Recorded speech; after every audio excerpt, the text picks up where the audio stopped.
points. Yes, that's why. Hello สวัสดีค่ะสวัสดีค่ะ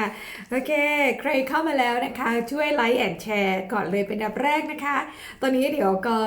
เราจะมาคุยกันเรื่องคำส่งผลต่อพลังชีวิตของเรามากแค่ไหนนะคะตอนนี้ so may I take a little time to share with the people so maybe you can make a greeting to people during I share thisโอเคเดี๋ยวครูเกดขออนุญาตแชร์ก่อนนะคะแล้วก็ให้ครู Katharina Bless ทักทายก่อนนะคะใครที่ตามเข้ามาดูย้อนหลังเข้ามาแล้วช่วยไลค์กับแชร์ให้เราด้วยนะคะ So we are experiencing new things here now. Yes Very good. ตอนนี้นะคะเราก็กำลังบอกว่าอะไรนะหัดใช้โปรแกรมใหม่ๆนะคะทุกคนแล้วก็ตอนนี้เราก็ใช้อะไรเนี่ยโปรแกรมอะไรเนี่ยนะฮะโอเคก็พยายามแชร์อยู่ โอเคถ้าเกิดใครมีคำถามอะไรนะคะวันนี้เราจะคุยกันถึงเรื่องของคำส่งผลกับพลังของชีวิตเรามากแค่ไหนนะคะทำไมเราจึงหมดพลังโดนดูดพลังกลายเป็นคนขี้แพ้อยู่ตลอดเวลานะคะ so how powerful the word it is right yeah โอเคงั้นเดี๋ยวครูเกดขอแชร์ก่อนนะคะใครเข้ามาแล้วช่วยไลค์และแชร์ให้ครูเกดด้วยนะคะโอเค yes you can talk with people during I share to the group yeah Okay, so it's good to see so many people are coming already, huh? Coming in มีคนมาแล้ว Whoa สวัสดีค่ะใครเข้ามาแล้วช่วยไลค์กับแชร์เราด้วยนะคะค่ะ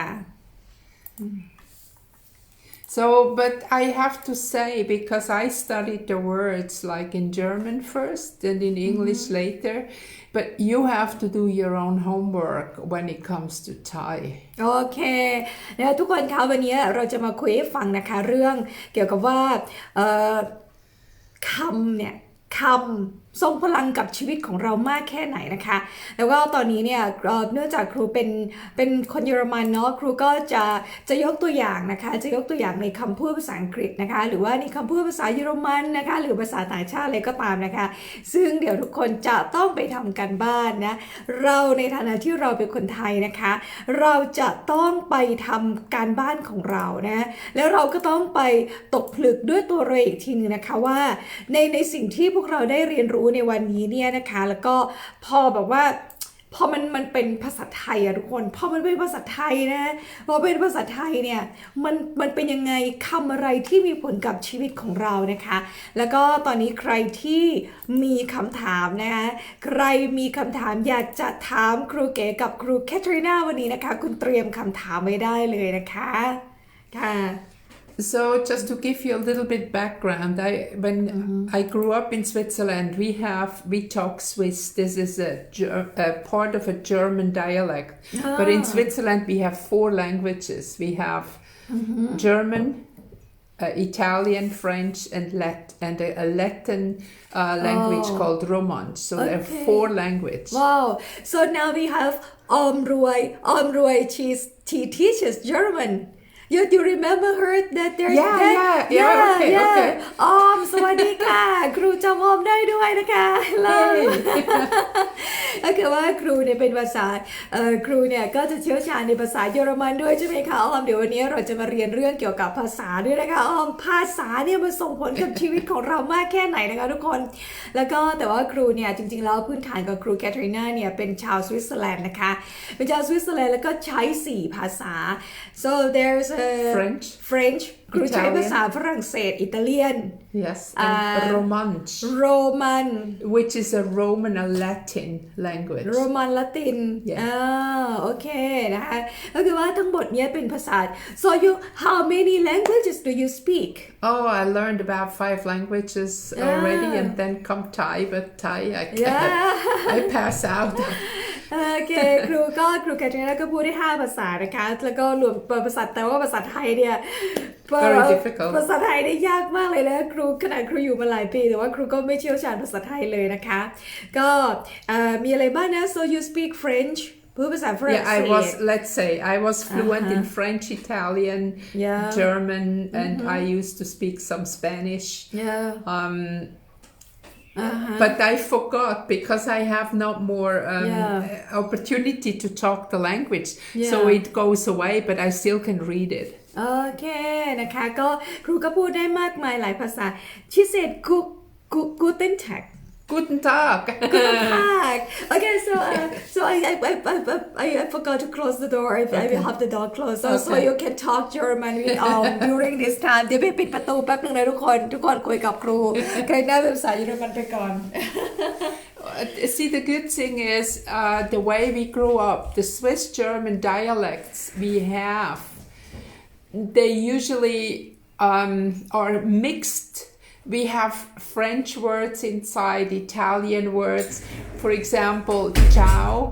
Ciao in Italian means bye-bye, so we use that in Switzerland. Or we have the French word merci or coiffeur that we use in our dialect. So we can say we have already a very connection with many languages นะคะก็ในที่ครูจากมาเนี่ยนะคะก็มันได้แบบมันเชื่อมต่อกับหลายๆภาษามากๆเลยนะคะโอเคตอนนี้หลายๆคนเข้ามาแล้ว so we have many people now so let's start what are we focus today ตอนนี้เราจะเข้าเรื่องแล้วนะคะทุกคนใครที่เข้ามาแล้ว like and share ไปให้ครูเก๋กับครูแคทรีนาเยอะๆนะคะเพราะว่าโดยปกติแล้วเนี่ยคุณจะไม่ได้ฟังโค้ชครูคนไทยที่ไหนที่ออกมาคุยให้คุณฟังอย่างละเอียดแล้วก็รู้ลึกรู้แจ้งรู้จริงแบบนี้นะคะไม่ได้โค้ชที่ทำการตลาดหรือมาร์เก็ตติ้งใดๆแล้วก็พูดซ้ำกันไปซ้ำกันมานะคะคุณจะได้เรียนรู้จริงๆนะคะคุณได้เรียนรู้จริงๆแล้วก็มันจะมีประโยชน์มากๆเลยช่วยกันไลค์แล้วก็แชร์ไปโอเค let's start Okay, so when we talk about words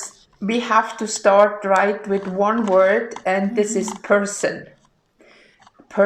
most people say I am a person โอเคทุกคนนะคะก็วันนี้นะคะก็สิ่งแรกที่เราจะต้องมาคุยกันเนี่ยนะคะก็คือว่าคำว่า person P E R S O N person ที่แปลว่าบุคคลเนี่ยนะเพราะว่าอะไรคะเพราะว่าเราเนี่ยชอบบอกเวลาชอบให้นิยามตัวเองในฐานะที่เราเป็นใครหมายถึงว่าเป็นบุคคลอะไรอย่างเงี้ยนะ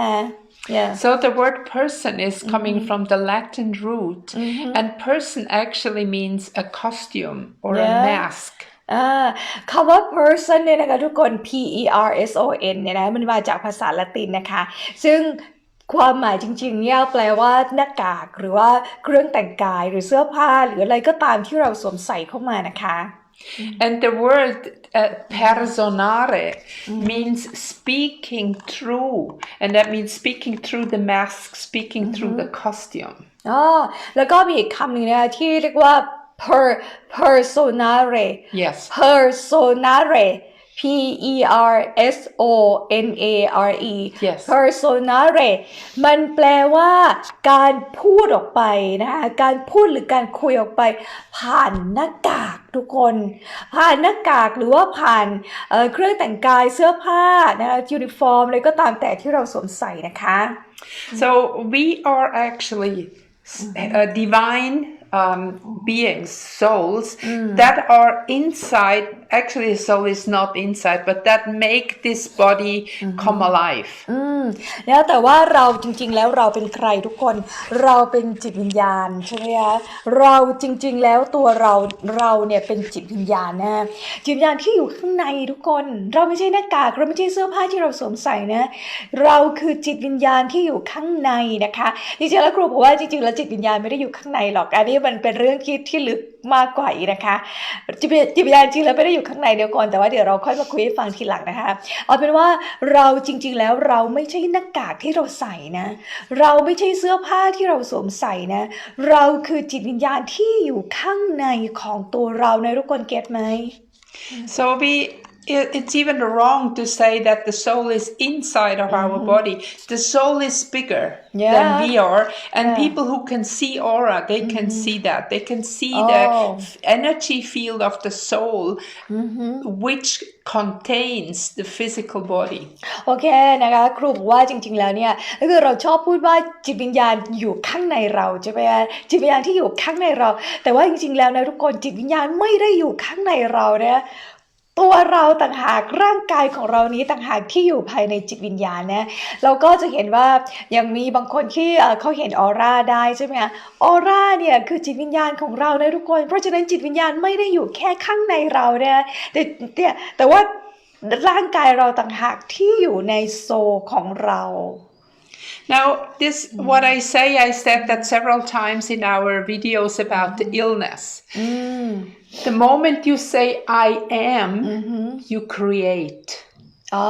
นะถ้าใคร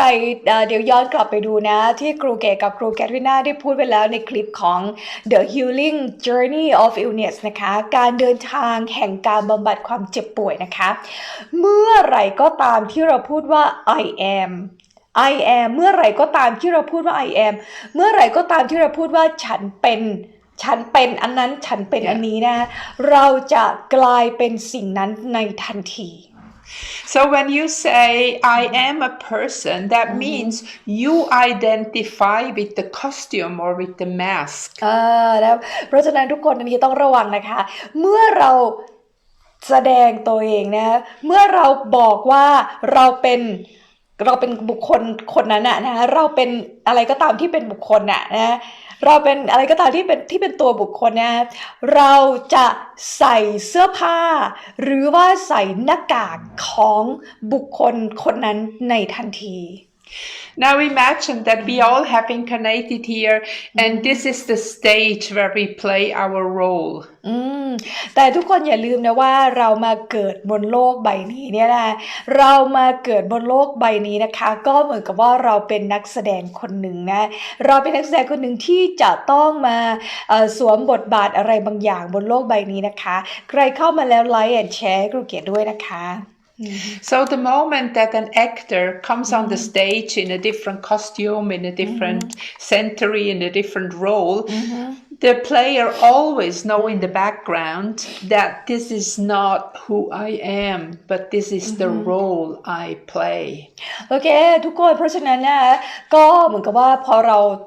านิยามตัวเองใช่ไหมทุกคนพอเรานิยามตัวเองพอเราบอกว่าเราเป็นบุคคลคนนั้นบุคคลคนนี้เราก็เหมือนกับว่าเราก็เลยใส่หน้ากากเราก็เลยใส่เหมือนเราเป็นนักแสดงละครเวทีบนโลกนี้คือเวทีของเรา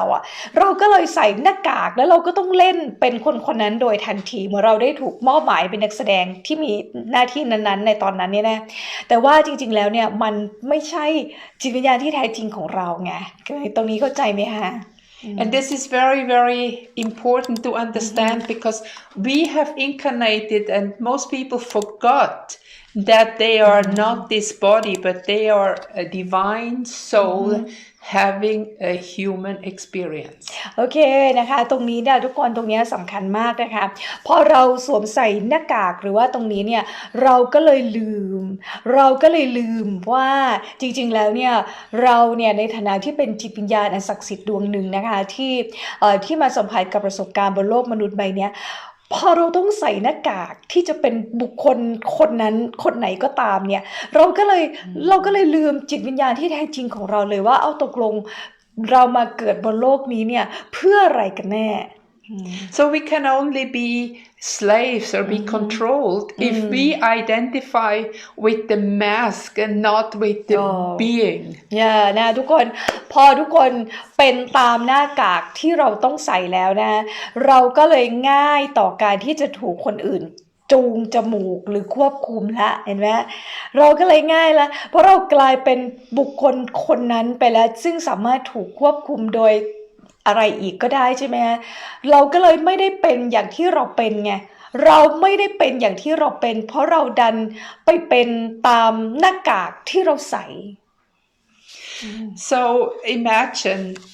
when you it's like a package, you know, you receive a beautiful gift and this is the pack around. So you kind of identify with the package around of what is inside. มันก็เลยเหมือนกับว่าเราก็เลยพอเราระบุว่าเราเป็นบุคคลคนนั้นใช่ไหมทุกคนมันก็เลยเหมือนกับว่าเราตัวเราก็เลยถูกห่อด้วยกระดาษอันนั้นน่ะใช่ไหมนึกออกไหมฮะตัวเราเหมือนเป็นข้างในเราอะอยู่แต่ว่าพอมันมีเป็นบุคคลอะไรเนี่ยเราก็เลยเหมือนถูกห่อด้วยกระดาษใบนั้นหรือกล่องของขวัญใบนั้นหรือกล่องอะไรก็ตามแต่แล้วส่วนมากคนจะตัดสินของที่อยู่ข้างในจากอะไรคะทุกคนเขาตัดสินจากรูปแบบหีบห่อแพคเกจจิ้งใช่ไหมเขาก็เลยตัดสินจากรูปแบบหีบห่อแล้วก็แพคเกจจิ้งเรียบร้อยเลยนะฮะSo most people spend their life in making the package beautiful, put a little bit glitter here and there, but they never really touch what is inside the package. They always stay at the surface and on the not understanding who they really are. โอเคแล้วอย่างพวกเราบางคนนะอย่างพวกเราบางคนหรือว่าเราอาจจะเห็นใครบางคนเนี่ยโอ้ตกแต่งหีบห่อซะสวยงามเลยแต่ตกแต่งแพคเกจจิ้งสวยงามมากเลยใส่กลิตเตอร์แต่งตัวปั๊บอะไรนั่นนี่โน่นใช่ไหมคะแต่ว่าไอ้ข้างในอ่ะไม่รู้ข้างในถูกอยู่ข้างในอ่ะตกลงข้างในเป็นอะไรกันแน่อ่ะอันนี้ไม่รู้เลยนะ Now remember what we have we can lose what we are we can never lose โอเคทุกคนจำไว้นะคะว่า what we have we can lose อะไรก็ตามที่เรามีมันสามารถสูญหายได้ But what we are we cannot lose แต่อะไรก็ตามที่เราเป็นมันไม่มีทางหายไปไหนได้เลยจำไว้นะ What we have we can lose but what we are we cannot lose อะไรก็ตามที่เรามีนะหรือเป็นเจ้าของหรือครอบครองเนี่ยมันสามารถสูญหายได้แต่อะไรก็ตามที่เราเป็นมันไม่มีทางสูญหายสลายไปไหนได้เข้ามาแล้วไลค์แอนด์แชร์ออกไปเยอะๆนะคะแชร์ไปเยอะๆให้ครูด้วยนะคะ So imagine the package that is our divine essence is inside is something material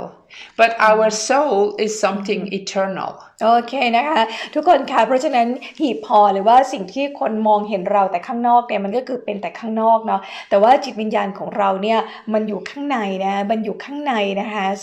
ซึ่งก็ยังไม่มีใครมองเห็นใช่ไหมคะ So it is very natural that the package one day we gonna lose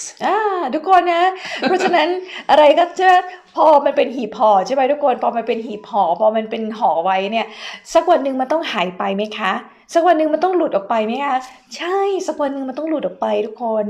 There is no happy end for our physical existence นะก็มันไม่มีอะไรที่เป็นความสุขตลอดชีวิตกับเปลือกนอกเนาะค่ะ So we are born into this life coming into this body having a human experience and the goal of this life is to finish the experience learn something experience something and leave the body โอเคทุกคนคะทุกคนจำไว้เลยนะคะว่าจำไว้แม่นๆเลยนะคะว่าทุกคนจะใช้ชีวิตอย่างไรต่อจากการที่คุณมาฟังไลฟ์ของครูเก๋กับครูแคทรีนาในวันนี้นะคะทุกคนเป็นจิตวิญญาณอันศักดิ์สิทธิ์นะฮะทุกคนเป็นจิตวิญญาณศักดิ์สิทธิ์ที่ลงมาอยู่บนโลกมนุษย์ใบนี้เพื่อสัมผัสและเก็บเกี่ยวและเรียนรู้ประสบการณ์บนโลกมนุษย์ใบนี้นะคะหน้าที่ของทุกคนคือเก็บเกี่ยวในการเรียนรู้สัมผัสกับประสบการณ์บนโลกใบนี้ให้มากที่สุดนี่คือจุดประสงค์ในการมาของเราและเพราะว่ายังไงคะสักวันหนึ่งเราก็จะถึงวันที่เราเรียนจบและเราก็ต้องจากร่างกายนี้ออกไปSo I think it is very clever if you shift your I am identity. เนี่ยนะครูบอกว่าทุกคนคะทุกคนจะฉลาดมากเลยนะจะฉลาดมากเลยนะถ้าเราสามารถยกระดับความเข้าใจของคำว่า I am ได้นะยกระดับความเข้าใจของคำว่า I am นะคะ And how can we do that? There is the way to go to this different I am identification are the words that we speak. นะคะแล้วก็แล้วครูคะแล้วหนูจะยกระดับ I am ได้ยังไงนะคะเราจะยกระดับ I am ที่ครูพูดได้ยังไงนะคะทุกคนคะมันออกไปจากปากของเรานะคะมันเกี่ยวกับสิ่งที่เราพูดนะคะ Imagine once you say something, this is an energy that wants to manifest because it is an energy that is leaving your body through the spoken word. Like also in the beginning in the Bible, they say in the beginning was the sound, there was the word. And this is how we create. ทุกคนค่ะทุกคนต้องระวังเวลาทุกคนปากหรือพูดออกไปนะคะเพราะว่าสิ่งที่เราพูดออกไปเนี่ยมันเป็นพลังงานหรือว่าเป็นอะไรที่ออกไปจากปากของเราใช่ไหมคะสิ่งนี้เนี่ยครูบอกว่าในพระคัมภีร์ไบเบิลเนี่ยก็มีพูดด้วยนะคะว่าเสียงเนี่ยหรือคำพูดของเราเนี่ยสามารถสร้างทุกสิ่งทุกอย่างได้นะคะทุกคนจะเสกให้ทุกอย่างในโลกนี้เป็นไปนะคะด้วยปากหรือว่าคำพูดที่ออกไปจากปากของเรานะคะทุกคน So if we are identified with the mask and the costume, then fear is something absolutely natural because deep inside we know that this body is not eternal. ทุกคนคะเพราะฉะนั้นนะคะถ้าเกิดว่าสมมุติว่าเราไปนิยามเสียว่า I am เป็นบุคคลใดบุคคลหนึ่งใช่ไหมคะตรงนี้เราสูญเสียพลังบางอย่างในตัวเราไปเลยนะคะตรงนี้เราสูญเสียพลังในบางอย่างของตัวเราไปเลยนะคะเพราะว่าลึกๆแล้วเนี่ยในจิตวิญญาณของเราเนี่ยก็จะรู้ว่าเราเป็นใครเป็นยังไงกันแน่ถูกไหมคะSo language is something very tricky. ภาษาเนี่ยทุกคนภาษาเนี่ยมันเป็นอะไรที่มัน tricky มากเลยมันแปลภาษาไทยได้ไงภาษาเนี่ยมันเป็นอะไรที่แบบมันส่งผลนะแล้วมันมีลูกเล่นมันแบบมันสามารถเล่นแบบมีลูกเล่นกับชีวิตของเราหรือว่าเป็นแบบทำอะไรกับชีวิตของเราได้เยอะมากเลยนะคะกับการใช้คำพูดของเราเนี่ยนะคะ So those people who control the whole world, they knew all about that and they have used the language to brainwash us into being their slaves. โอเคทุกคนอันนี้ก็จะเป็นเรื่องลึกอีกแล้วนะคะก็คือใครก็ตามแต่นะใครก็ตามแต่ในระดับจิตวิญญาณเลยนะทุกคนในระดับจิตวิญญาณเนี่ยที่ต้องการครองโลกมนุษย์ใบนี้เนี่ยเขารู้ว่าการสร้างภาษาขึ้นมาเนี่ยการสร้างคำการสร้างภาษาหรือว่าคำบางอย่างขึ้นมาเนี่ยมันสามารถล้างสมองหรือว่าบรรจุโปรแกรมสมองใหม่เข้าไปในหัวของเราได้นะคะแล้วก็พอเราไม่รู้ตรงนี้เนี่ยพอเราใช้แบบนี้เนี่ยนะเราก็จะสามารถง่ายมากเลยต่อการถูกควบคุมนะทุกคน Once we understand that, we can do something, but first we have to understand it. นะคะถ้าเราเข้าใจแล้วนะคะเราก็จะสามารถทำอะไรบางอย่างได้นะคะแต่ว่าอันดับแรกเนี่ยทุกคนจะต้องทำความเข้าใจก่อนใครเข้ามาแล้วแชร์ไปมากที่สุดค่ะ One thing is, remember everything you say I am is what you are going to manifest. ทุกคนจำไว้เลยนะคะว่าเมื่อไหร่ก็ตามที่เราบอกว่า I amใครก็ตามนะ I am บุคคลอะไรก็ตามนะคุณกำลังเสกสิ่งนั้นให้เป็นจริงขึ้นมาจากสิ่งที่คุณพูดนะคะ Like if I say I am sick and tired of something, that's what you get. You become sick and tired. สมมติว่าเราบอกว่าเราเป็นพลเมืองชั้น2ของอะไรก็ตามแต่นะเราก็คุณเป็นสิ่งนั้นทันทีนะคุณเป็นสิ่งนั้นทันทีเพราะคุณระบุตัวคุณเองเป็นสิ่งนั้นทันทีคุณนึกออกไหมถ้าสมมติคุณแบบบอกว่าฉันเป็นรองเขาอะไรเงี้ยฉันเป็นรองเขาฉันเป็นที่สองคุณได้รับในสิ่งนั้นทันทีเลยนะจ๊ะ So we are brainwashed into a language to completely and constantly say the negative and manifest it เนี่ยนะทุกคนคะเราโดยที่ไม่รู้ตัวนะหลายๆคนเราตกเป็นทาสของคำพูดของเรานะหลายๆคนเราตกเป็นทาสของคนอื่นด้วยคำพูดของตัวเราเองด้วยนะคะเราเองที่เป็นคนสร้างสิ่งนั้นและเราเองที่เป็นคนยินยอมให้เราเป็นอย่างนั้นเก็ทไหมคะAnd many words are specially created to keep us under control. และคำหลายๆคำถูกสร้างขึ้นมาเพื่อให้เราสามารถควบคุมได้ทุกคน Like for example, the word understand. อย่างเช่นคำว่า understand หรือคำว่าเข้าใจเนี่ยนะ So I don't know the root in Thai language, but in English is under means under,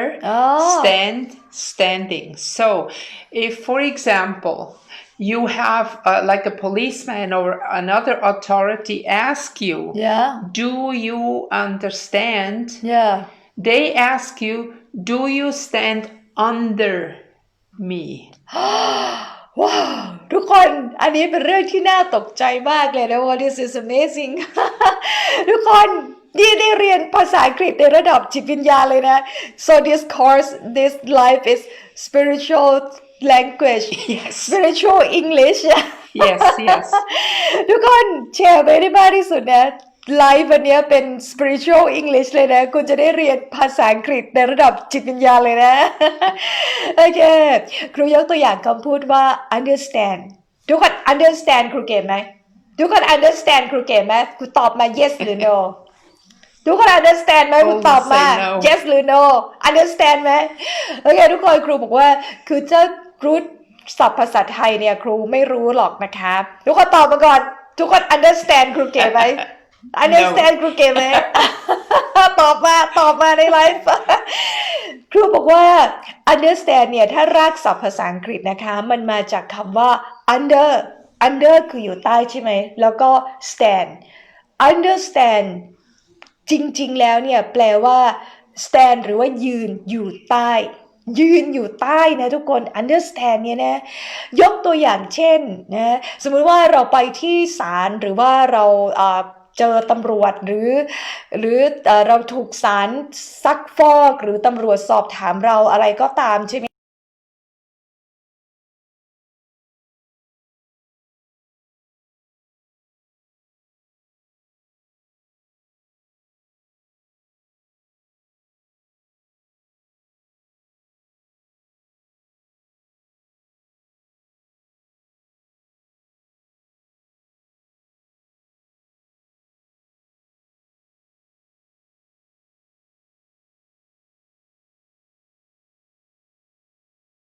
อยู่ใต้คนนั้นโดยทันที So the moment you say yes, you agree to stand under a certain authority. Yeah, wow. This is so deep. ทุกคนคะใครที่ตอบมาเลยว่า yes นะนี่คือการให้ความยินยอมของคุณที่คุณยอมอยู่ใต้ครูเก๋หรือคนที่ถามคุณทันทีว่าคุณ understand ไหมนี่คือการยินยอมของคุณที่ยอมยืนอยู่ใต้คนนั้นโดยทันทีนะคะ And so you give consent that they rule over you. นะคะเพราะฉะนั้นเนี่ยตอนนี้ก็คือคุณยินยอมให้เขายืนอยู่คุณยินยอมให้เขายืนอยู่เหนือคุณเลยนะคะ There is another word that we can use that doesn't have the same effect, and this word is comprehend. แล้วก็อีกคำหนึ่งนะทุกคนอีกคำหนึ่งก็คือว่าthey say overstand No, overstand. Okay, I overstand. แล้วก็อีกคำหนึ่งนะทุกคนอีกคำหนึ่งก็คือคำว่า comprehend นะแปลว่าก็ภาษาอังกฤษบอกว่าเข้าใจไหมเหมือนเข้าใจความหมายไหมอะไรอย่างนี้ใช่ไหม comprehend ก็คืออีกคำหนึ่งนะจะไม่ใช่ understand แต่ comprehend เหมือนกับว่าคุณเข้าใจแบบเข้าใจความหมายไหมหรืออะไรเงี้ย yeah so you know people are really lazy because they are just in the habit of using the common language again please You know, that's like the dialect or whatever. People don't go and look into the word, what it really means. โอเคนะคะทุกคนคะปัญหาของทุกคนไม่ใช่ปัญหาหรอกเนาะก็คือว่าหนึ่งในสิ่งที่เราไม่รู้เนาะทุกคนหนึ่งในสิ่งที่เราไม่รู้เนี่ยเพราะว่าเราไม่ได้ทำความเข้าใจกับภาษาจริงๆนะว่าจริงๆแล้วคำที่มันถูกประดิษฐ์ขึ้นมาในแต่ละคำเนี่ยตกลงมันสร้างขึ้นมาเพื่อความหมายอะไรกันแน่นะคะ We can also say today's school is so boring that people don't really study anything that helps you with life. In the contrary, you study and you learn everything what is holding you back to be yourself, putting a program like over you so that you are becoming smaller. โอเคทุกคนนะแล้วก็หนึ่งในจุดอ่อนแล้วกันเนาะหนึ่งในจุดอ่อนหรือว่าจุดบอดนะของการศึกษาก็คือว่าการศึกษาไม่ได้สอนให้เราใช้ชีวิตอะทุกคน ใช่ไหมการศึกษาไม่ได้สอนให้เราแบบใช้ชีวิตจริงๆอะทุกคนตรงนี้เนี่ยมันทำให้พวกเราหลายๆคนเนี่ยโดยเฉพาะในประเทศของเราเนี่ยเราก็เลยเหมือนกับถูกควบคุมได้ง่ายอ่ะอันนี้มันเป็นจริงนะสำหรับคนไทยเรานะมันการศึกษาไม่ได้สอนให้เรารู้จักชีวิตจริงหรือว่าการที่เราจะมีพลังด้วยตัวของเราจริงๆเนี่ยเราจึงจะเห็นว่าคนของเราเนี่ยมันถูกครอบงำถูกครอบงำถูกครอบคุมอะไรควบคุมได้ง่ายมากๆจริงๆเลยนะฮะSo you will see that this whole system will fall now, and what is happening tomorrow on the 20th of January, and I don't say another word, is gonna change the whole world. โอเคทุกคนคะก็ครูบอกว่าเพราะว่าครูทำงานในระดับจิตวิญญาณแล้วก็ในด้านของพลังงานแล้วก็ดวงดาวด้วยเนาะทุกคนครูบอกว่าแต่ทุกคนเนี่ยทุกคนคอยดูนะทุกคนคอยดูนะว่าอีกไม่กี่วันนี้นะฮะอีกไม่กี่วันนี้โลกกำลังจะเปลี่ยนไปในอีกทิศทางหนึ่งนะตอนนี้ก็เราก็ยังไม่พูดอะไรมากกับเรื่องนี้นะฮะอีกไม่กี่วันที่จะมาถึงนี้ทุกคนจะได้เห็นการเปลี่ยนแปลงอะไรบางอย่างซึ่งจะสามารถพลิกโลกได้เลยนะทุกคน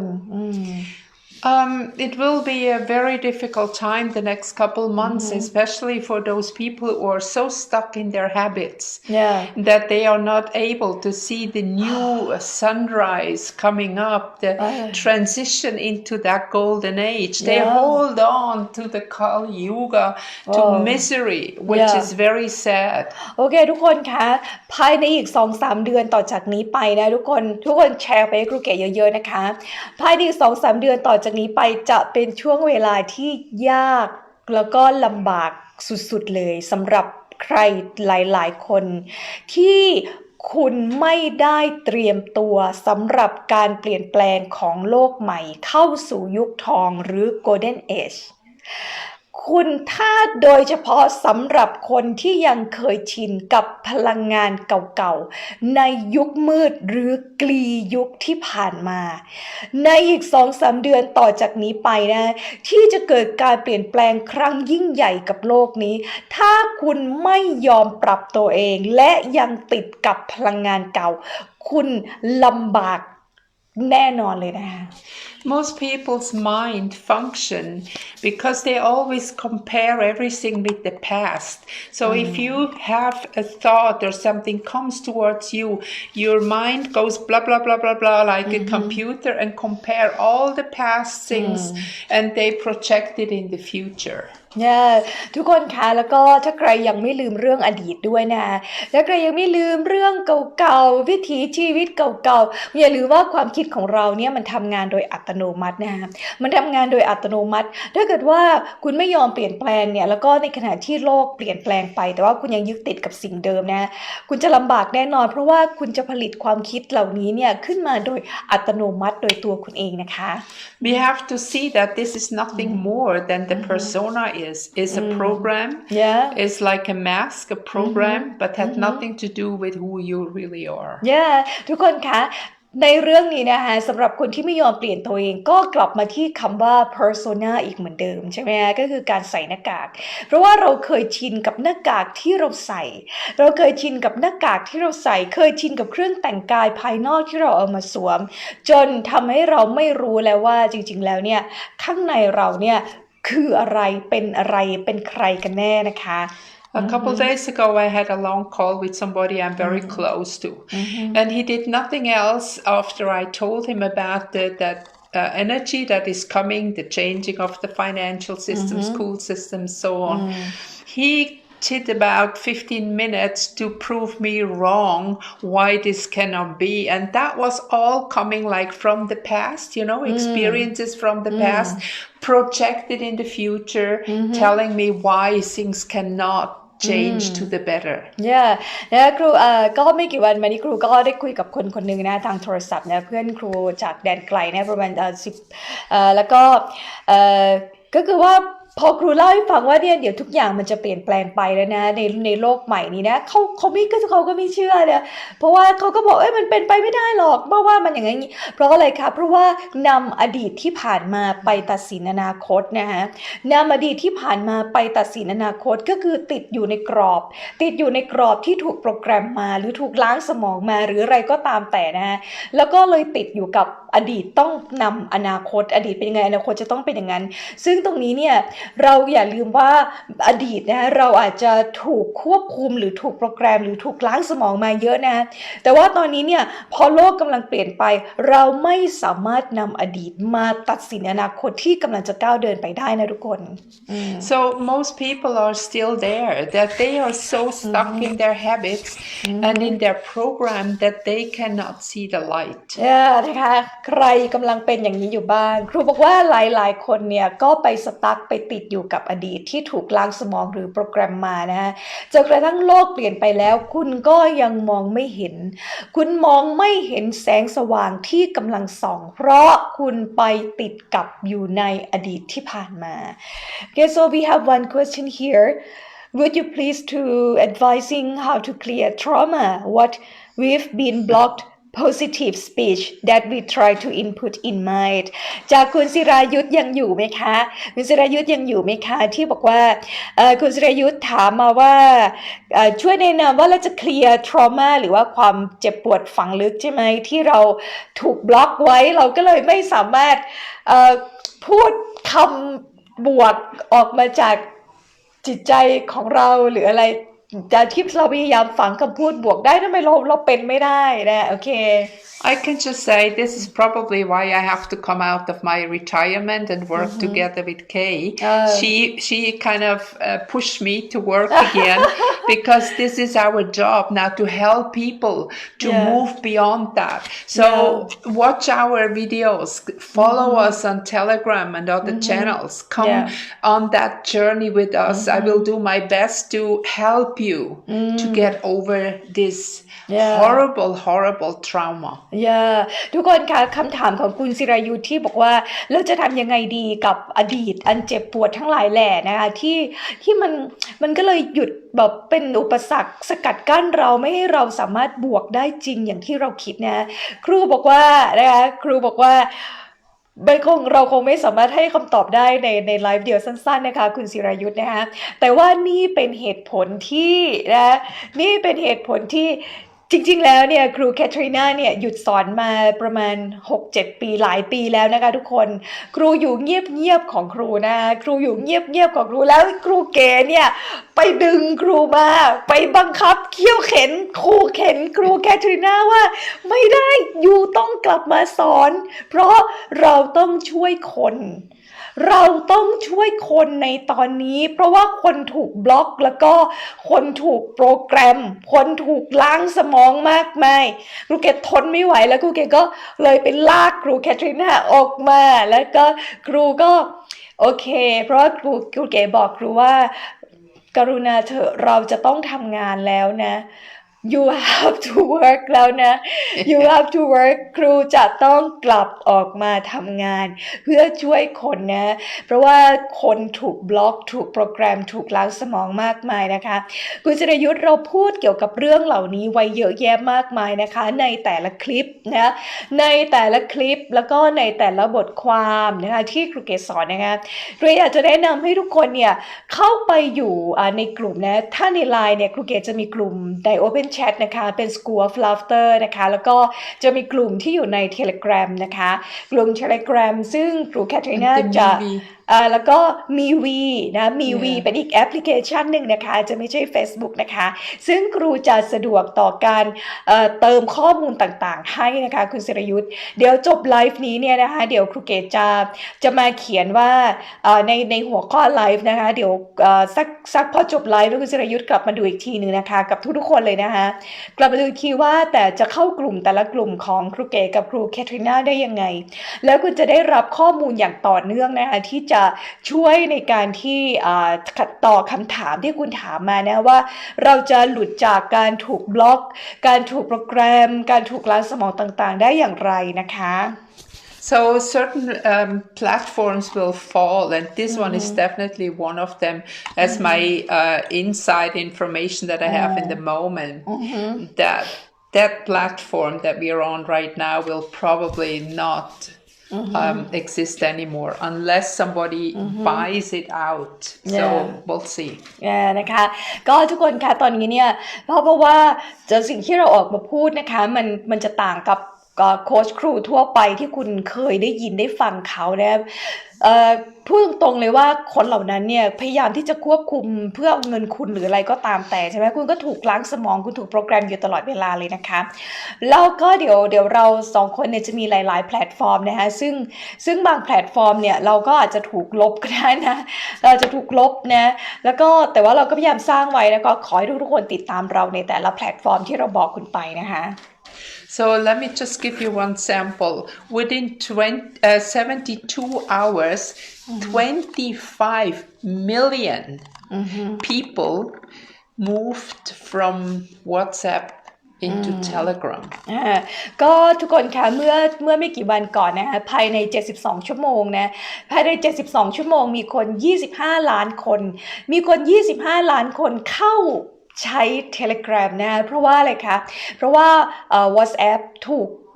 มารวมถูกกับ Facebook แล้วก็ Facebook สามารถไปดึงข้อมูลจาก WhatsApp ได้อะไรเงี้ยก็คือเหมือนกับว่าความเป็นส่วนตัวข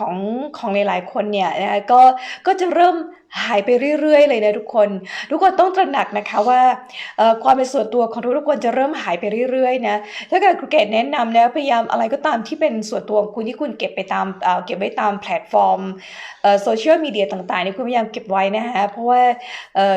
ถ้าเกิดมันมีการดึงข้อมูลส่วนตัวเราไปมากขึ้นเนี่ยมันไม่น่าจะส่งผลดีเท่าไหร่นะคะ So please throw away your habit to be stubborn. I had one friend. She asked me, would you please just WhatsApp keep it for me so we can talk? I said no. Okay. แล้วก็ครูแคทรีนาเนี่ยจะเป็นคนที่รักษาความเป็นส่วนตัวมากเลยนะทุกคนคือแค่ออกมาไลฟ์กับครูเกศเนี่ยครูเกศก็ ที่ก็ยินยอมมากเลยนะ You understand to come out เนี่ยครู understand ครูเกศที่จะออกมายอมพูดกับทุกคนนะจากที่เป็นคนแบบว่าครูไม่ชอบนะคือชอบอยู่เงียบๆสันโดษเก็บตัวอย่างเงี้ยนะแต่ว่าสอนนานแล้วคือแต่ก่อนก็สอนในระดับหลายๆประเทศเลยนะคะก็คือตอนนี้เนี่ยครูก็จะพยายามที่จะเลิกใช้ในแพลตฟอร์มอะไรก็ตามที่จะถูกดึงความเป็นส่วนตัวมากๆเลยนะคุณอยากให้ความเคยชินนะเราต้องระวังตอนนี้เราต้องอย่าให้ความเคยชินเก่าๆของเราเนี่ยนะคะมาปฏิเสธต่อโลกที่กำลังจะเปลี่ยนในตอนนี้นะคะก็เหมือนกับครูบอกว่ามีคนหนึ่งเนี่ยบอกครูอย่าหยุดใช้ฉันเคยชินกับการใช้ WhatsApp นะให้ครูยังอยู่ใน WhatsApp ครูบอกว่าไม่เนี่ยไม่ฉันออกปิด WhatsApp แล้วก็มาใช้ที่ใน Telegram นะทุกคนติดตามเรานะใน Telegram กับในกลุ่มมีวีแล้วก็ Open Chat เดี๋ยวครูเกศจะเขียนไว้ให้นะคะใครเข้ามาตอนนี้แชร์ด้วยนะคะYou know, we have to make a stand. As long as you understand the old system, it will control you. So you have to step out. You have to leave those platforms that censor you, that tell you what is right and what is wrong. Otherwise, we are not getting anywhere. ทุกคนคะก็คืออะไรก็ตามที่เป็นกระแสใหญ่ๆของโลกเนี่ยนะคะคุณ understand ไหมถ้าคุณ understand ค่ะแล้วคุณกั้งคุณ understand ไหม ถ้าคุณ understand ที่จะใช้เขาก็คือคุณยอมรับที่จะ stand under เขานะแล้วคุณยอมรับที่จะใช้เขาก็คือคุณยอมที่จะอยู่ภายใต้อะไรก็ตามที่เขาใครก็ตามจะป้อนให้กับคุณนะคะ And it's just when we talk about understand again, let me tell you what government means. โอเค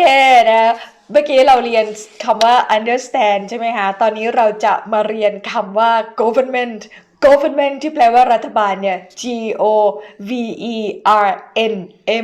government นะ government เนี่ยเรียนภาษาอังกฤษในระดับจิตวิญญาณนะคะ Well, it's very easy. Govern is control. ก็มันก็ง่ายมากเลยคำว่า govern แปลว่า control หรือควบคุม And ment is from the word from mental, from brain, from ment, from thought. So government literally means control your brain. โอเค แล้วก็ ment แปลว่า mental หรือว่าความคิดหรือว่าจิตใจของเราเนี่ยนะคะก็ง่ายๆเลยทุกคน government ก็คือแปลว่าอะไรควบคุม mind control ก็คือ government จริงๆแล้วแปลว่าควบคุมความคิด So let's step out of this horrible game. Let's become divine being having a human experience and not slaves in the system. โอเคทุกคนค่ะเพราะฉะนั้นนะทุกคนต้องทำความเข้าใจแล้วก็ออกมาจากการถูกควบคุมโดยระบบเก่าๆนะฮะstep out นะคะก็คือว่าก้าวออกมาเนาะก้าวออกมาที่จะไม่ตกเป็นทาสของการถูกควบคุมการถูกโปรแกรมการถูกฝังหัวจากใครก็ตามแต่นะทุกคนต้องทำความตระหนักรู้เข้าใจในตัวเองว่าเราทุกคนมีความศักดิ์สิทธิ์อยู่ในตัวเองเราทุกคนเป็นจิตวิญญาณที่ศักดิ์สิทธิ์อยู่ในตัวของเราเองนะคะ So last Tuesday, Kay and we made a video on the topic what is really going on, where I really use words that I cannot really say here. ก็คือว่าเดี๋ยวครูเก๋กับครูแคทรีนาจะมีอีกคลิปหนึ่งนะคะทุกคนจะมีอีกคลิปหนึ่งที่เราไม่สามารถนำออกมาพูดได้ในทางที่นี่ช่องทางนี้นะคะเพราะว่ามันอาจจะถูกเซ็นเซอร์หรืออะไรก็ตามแต่นะคะซึ่งมันอาจจะไม่ได้กระแสหลักอาจจะปฏิเสธในสิ่งที่เราพูดหรืออะไรก็ตามแต่นะแล้วก็อาจจะถูกลบไปนะแล้วก็แต่ว่าเราทำคลิปไว้นะคะเดี๋ยวเราจะเอาออกมาจะโหลดให้นะคะ So we tried to upload it in many different systems and it didn't work, or when I finally managed on Brighty on Thai, people cannot open the video. ก็คือเราพยายามที่จะอัปโหลดคลิปที่เราทำไว้เนี่ยนะคะอัปโหลดลงไปหลายช่องทางมากเลยแต่ว่ามันไม่ได้นะคะทุกคนแล้วก็คุณก้างเพิ่งเปิดดูในแพลตฟอร์มของ Brighton ใช่ไหมคะ Brighton นะคะแต่ว่าคุณก้างก็เปิดไม่ได้ใช่ไหมคะอันนี้คลิปนี้สำคัญมากเลยนะคะมันมีเรื่องที่สำคัญมากๆเลยนะคะที่เราได้พูดเอาไว้เกี่ยวกับความเป็นจริงที่ทุกคนจะต้องรู้แล้วก็เข้าใจนะคะเดี๋ยวเราจะพยายามอัปโหลดอีกทีนึงแต่ว่ามันอาจจะถูกลบไปในเร็ววันปั๊บนะคะคุณก็ต้องรีบดูนะทุกคนอัปโหลดนะคะSo I recommend you to get a VPN or try to figure out another way to get into the internet that is not so much censored. นะทุกคนก็คือว่าสิ่งที่เราทำเนี่ยมันเป็นอะไรที่อาจจะเป็นไม่โอเคกับอะไรหลายๆอย่างกับใ ใครหลายๆคนหรือระบบใหญ่อะไรอย่างนี้นะคะทุกคนก็ครูบอกว่าในเมืองในประเทศเราอาจจะถูกควบคุมหรือว่าจะถูกตัดหรืออะไรก็ตามแต่เยอะอยู่นะคะเพราะฉะนั้นครูแนะนำให้ทุกคนมี VPN นะคะถ้าเกิดใครใช้ VPN ที่จะใช้อินเทอร์เน็ตของในระบบเมืองนอกได้นะคะหรือว่าเนี่ยค่ะประมาณนี้ค่ะก็ลองดูนะคะเพราะว่าเราจะได้เปิดหูเปิดตาทุกคนเราจะได้เปิดหูเปิดตานะสิ่งที่ครูแกเห็นพวกเราคนไทยก็คือเราเสพแต่ข่าวอะไรก็ไม่รู้อ่ะเราเสพแต่ข่าวแบบเหมือนมันแคบอ่ะบางทีครูแกรู้สึกเวทนารู้สึกแบบทำไมแบบคนไทยแบบรู้อะไรแบบอะไรก็ไม่รู้อ่ะทุกคนมันไม่ใช่อ่ะมันยากมากเลยที่เรา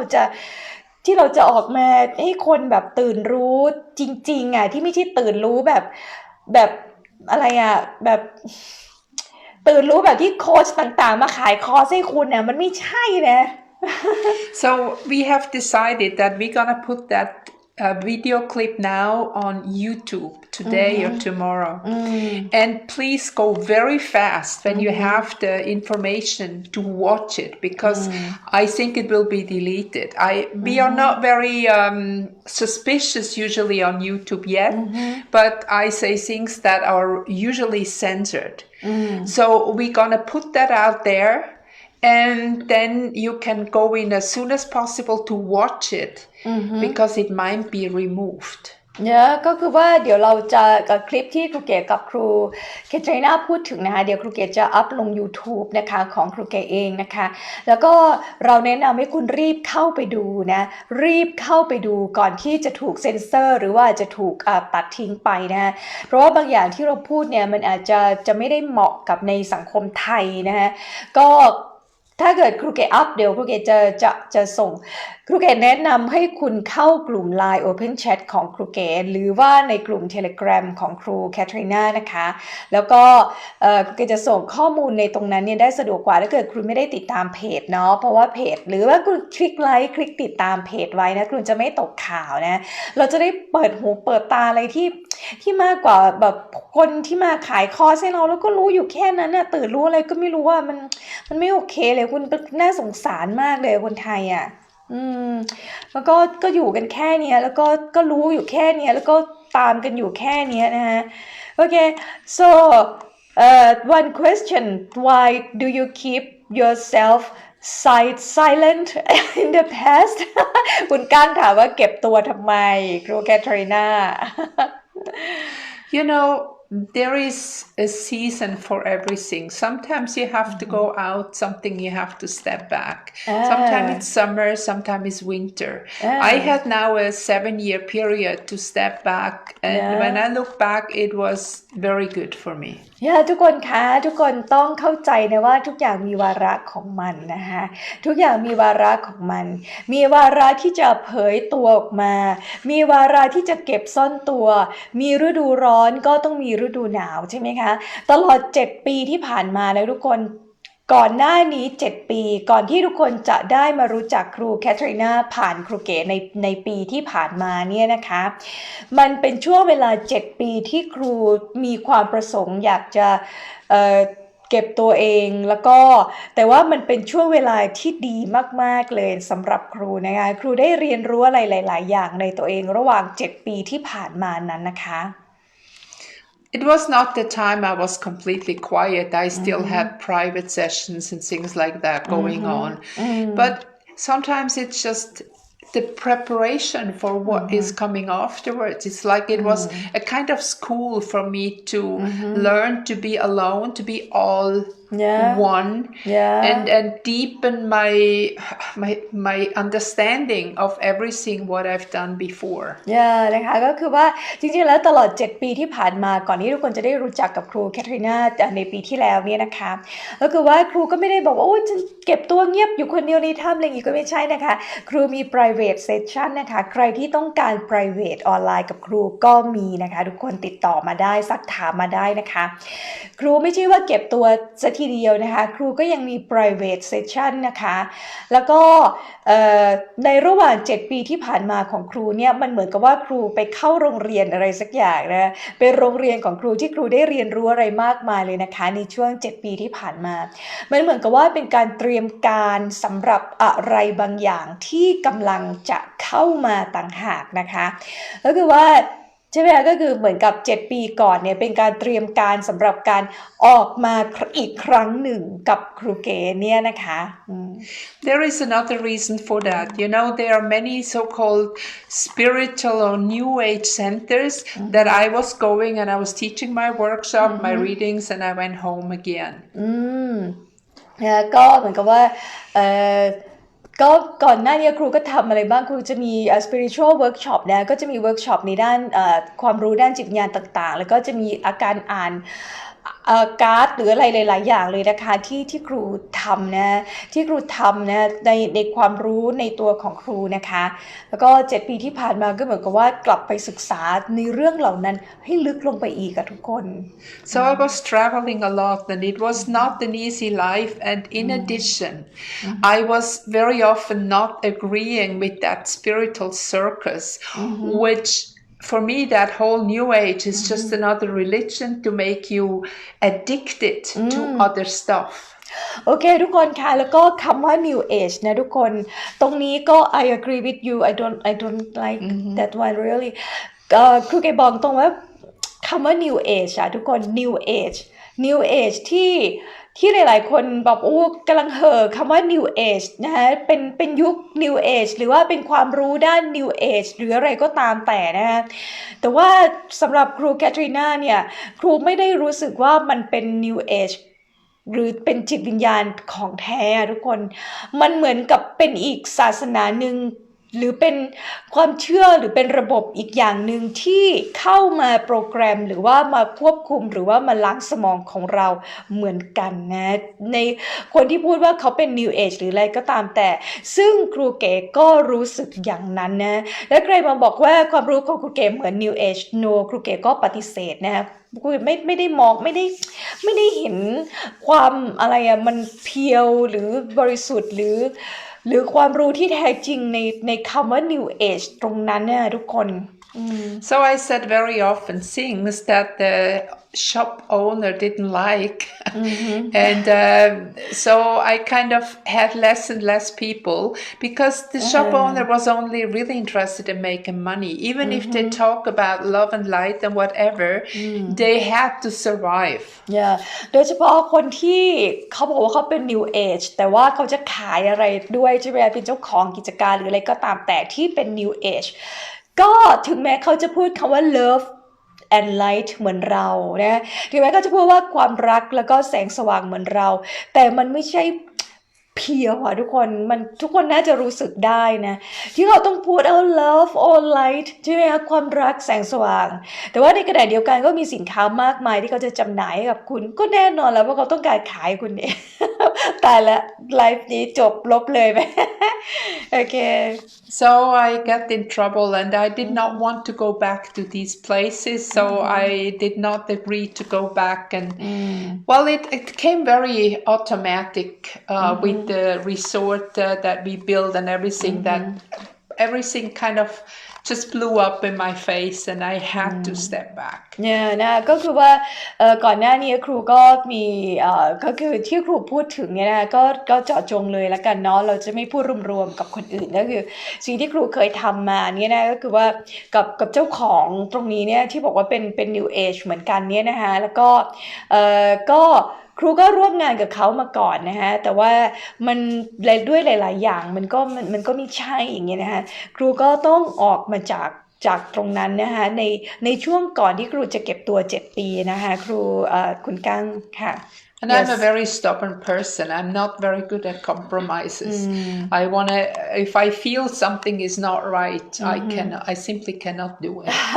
แล้วครูก็บอกว่าครูก็เป็นคนดื้อด้วยนะทุกคนครูก็เป็นคนหัวแข็งคนดื้อคนนี้เหมือนกันนะครูจะไม่ประนีประนอมหรือว่าไม่ก็ได้อย่างนี้ครูไม่นะ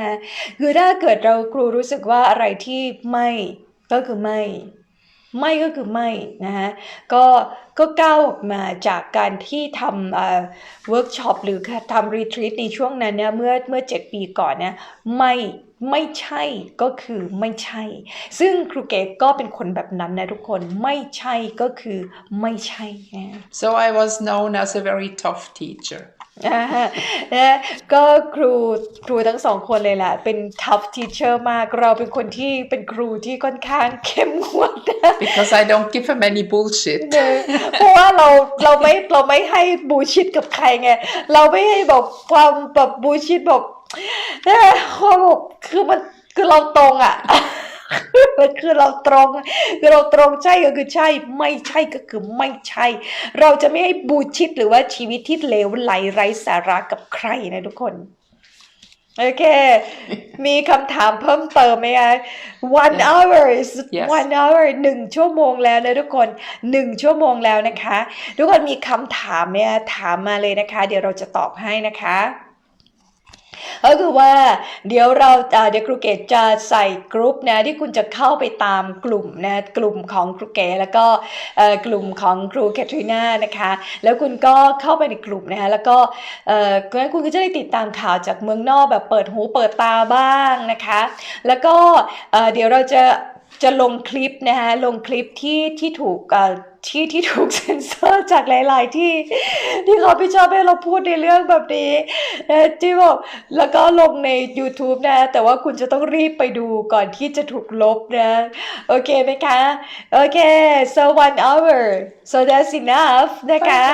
ก็สำหรับวันนี้บายบายสำหรับเท่านี้ใครมีคำถามอะไรก็ส่งมาอังคารหน้าเราจะพยายามมาเจอคุณทุกเที่ยงวันของอังคารนะ Send us question what you want to know so we can prepare for the next Tuesday live โอเคนะคะก็อยากจะให้ทุกคนนะคะช่วยส่งคำถามมาให้นะคะว่าคุณอยากจะให้เรามาพูดเรื่องอะไรนะคะแล้วเราจะได้เตรียมตัวแล้วก็จะได้มาพูดในสิ่งที่คุณอยากจะรู้นะคะสำหรับวันนี้ขอบคุณนะคะso how should we do อะไรคะคุณกั้ง how should we do just send the question by telegram or by email or here on Facebook and then we can prepare for your questions โอเคคุณก้างเดี๋ยว